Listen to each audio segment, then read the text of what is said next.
আসসালামু আলাইকুম, আশা করি সবাই ভালো আছেন। 4 বছর দীর্ঘ সম্পর্ক করার পরেও একটি মেয়ে তার বিয়ে শাদী সব কিছু ঠিক হয়ে যাওয়ার পরেও সে লিখেছে যে প্রিয় শখের পুরুষ তুমি করে তোমার বিয়ে, আমি আত্মহত্যা করে মারা গেলাম।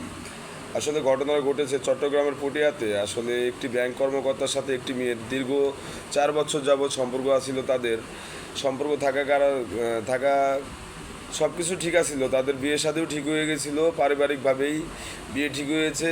এখন ছেলের পরিবারের থেকে দাবি আছিল যে ছেলেকে আপনার স্বর্ণের আংটি দিতে হবে, সাংসারিক যে সামগ্রীগুলো আছে ঘরের এগুলা সাজিয়ে দিতে হবে এবং 500 বরযাত্রী নিয়ে তারা বিয়ে শাদি করতে আসবে মেয়ের বাড়িতে। আসলে মেয়ের বাবা 2 লক্ষ টাকা দিয়েছে, দিয়ে বলেছে যে আপনারা সাংসারিক যে সামগ্রীগুলা এগুলো কিনে নেন আর ছেলের জন্য একটা আংটি কিনে নেন। আমি বরযাত্রীর আয়োজনটা আমি আমার যতটুকু সম্ভব 150 বা 200 বরযাত্রী আমি খাওয়াইতে পারবো, এমন কোনো একটা কথা হয়েছে ওখানে। আসলে মেয়ের বাড়ির থেকে একবারে তারা রাজি ছিল না যে 500 বরযাত্রী খাওয়াবে, কিন্তু ছেলের বাড়ির থেকেও তারা একবার নাসার বান্দা, তারা 500 বরযাত্রী নিয়েই ছেলের বিয়েতে আসবে।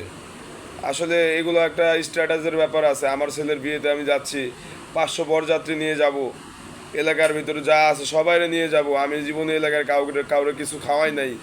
আমি এখন হলো আমার ছেলের বিয়েতে আমি নিয়ে ছেলের শ্বশুর বাড়িতে ছেলের শ্বশুরের গলা কাইটা এলাকার বাসী আমার এলাকার আত্মীয় স্বজনরা আমি জীবনে একবার জীবনের শেষ খাওয়াইতে চাই।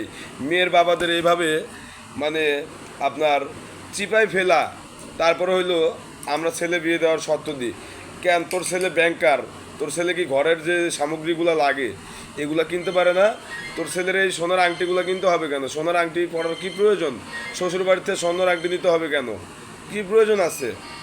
এই মেয়েটা মৃত্যুর আগে আপনার লিখে গেছে প্রিয় শখের পুরুষ তুমিই করো তোমার বিয়ে আর আমার লাশের পোস্টমর্টম করো। ঠিক আছে, আসলে একটি মেয়ে এই কথাটা লিখতে পারে মানে কত কষ্ট হলে সে তার বিয়ের দিন আত্মীয় স্বজন মেয়ের বাড়িতে পুরো ভরা আত্মীয় স্বজনের ভিতরে বিয়ের অনুষ্ঠান আয়োজন চলতেছে, ওইদিকে ছেলের বাড়ির থেকে তর্ক বিতর্ক চলতেছে যে আমরা 500 বরযাত্রী হলে আসবো, না হলে আসবো না। মেয়েটি দুঃখতে আত্মহত্যা করতে বাধ্য হয়েছে।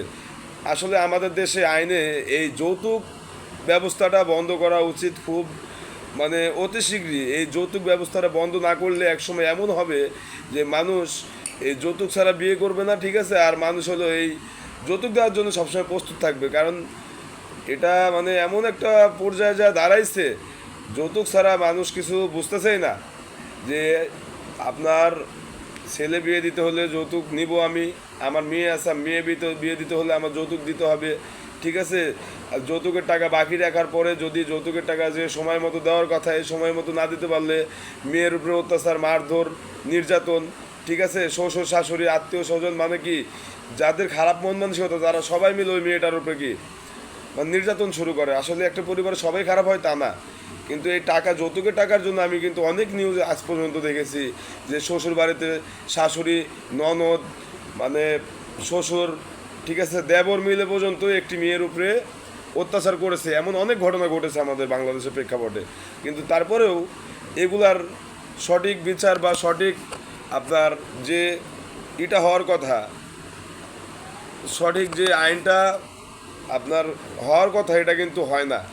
এগুলো একটি ঘটনা ঘটার পরে এগুলোর শাস্তি যদি ঠিকভাবে দেওয়া হয় তাহলে কিন্তু এগুলো ঘটনা মানুষ ঘটানোর আগে 100 বার চিন্তা করবে যে আমি এই কাজটা করলে আমার এটার জন্য কিন্তু শাস্তি ভোগ করতে হবে। যে আসলে আমাদের দেশের আইনটা এত স্লো, বিচারটা এত স্লো।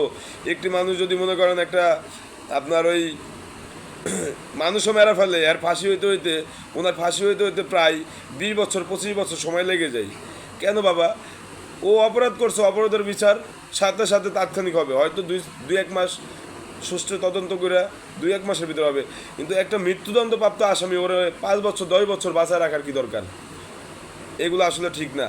আর এই যে মেয়ের বাবাদের চাপ দিয়ে আপনারা যারা ইয়ং আছেন শ্বশুর বাড়ির থেকে সাংসারিক আসবাবপত্র, গলার চেন, স্বর্ণের আংটি, ঠিক আছে, 500 বরযাত্রী নিয়ে খাইতে যাবেন, জীবনে আপনার এলাকার লোকজনরা আপনি খাওয়ান নাই, এই শ্বশুর বাড়িতে যায় আপনার কি বন্ধু বান্ধব আত্মীয় স্বজনদের খাওয়াইতে হবে কেন?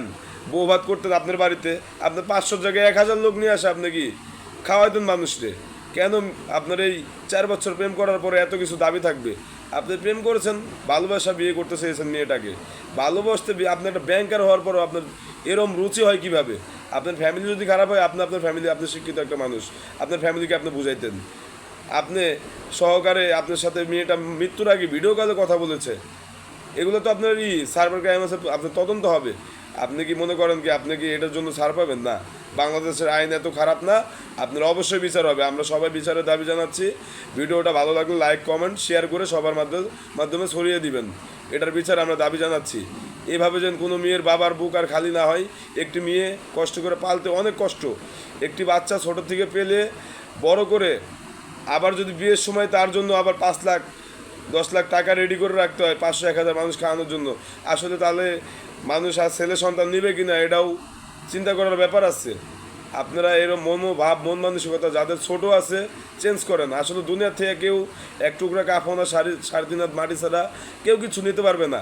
এই 3.5 হাত মাটি যে নেবেন এটাও কিছুদিনের জন্য, ওখানে আবার একটা কবর দেওয়া হবে আপনার কবরের উপরে, আপনার হাড্ডিগুলো ছুঁড়ে ছুঁড়ে ফেলে দেওয়া হবে। ঠিক আছে, এগুলো মনোভাব চেঞ্জ করেন। দুনিয়ার থেকে কেউ কিছু নিতে পারবে না। আল্লাহ হাফিজ, আসসালামু আলাইকুম।